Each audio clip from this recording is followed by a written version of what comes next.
Howrah bridge पर जहां पर लाखों की संख्या में लोग आते जाते हैं सुरक्षा के लिए, हाथ से ब्रिज पर पुलिस वालों की तैनात किया गया है, तो वही आज हावड़ा ब्रिज पर एक सख्त गंगा नदी में छाप लगाने की कोशिश कर रहा था, तभी उसे देख लिया और हावड़ा कोलकाता पुलिस ने उसे कर रखा था फायर विकेट के घंटे मशक्कत के बाद उसे शख्स का जान बचाया गया। पुलिस पूरे मामले में जांच में जुट चुकी है कि आखिर यह शख्स कहां का है और कौन है, क्यों गंगा नदी में छाप लगाने की कोशिश कर रहा था। कई सवाल खड़े होते हैं कि आखिर हावड़ा ब्रिज की सुरक्षा पर पहले काम रेलिंग था, उसके बाद रेलिंग को काफी ऊंचा किया गया है। ऊंचा होने के बावजूद भी इस शख्स ने कैसे उसे रेलिंग को क्रॉस किया। दोनों तरफ हावड़ा और कोलकाता पुलिस रहती है, उसके बावजूद भी यह शख्स बैरिकेड को कैसे क्रॉस किया, पुलिस पूरे मामले की जांच कर रही है। তাকে সামহাও এর ওকে ধরে রেখেছে, ওকে রেস্কিউ করতে হবে।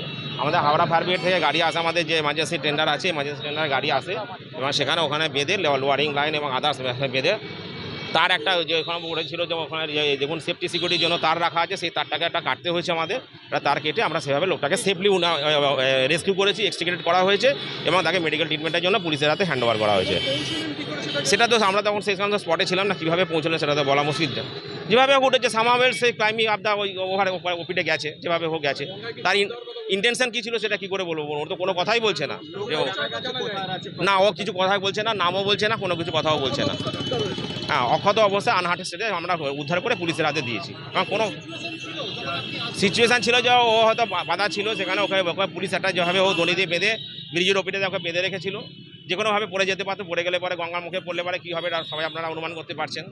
যাই হোক, সেখান থেকে আমরা ক্রিটিক্যাল পজিশন থেকে পেরিল সিচুয়েশান থেকে তাকে আমরা রেস্কিউ করেছি। সোমনাথ মানে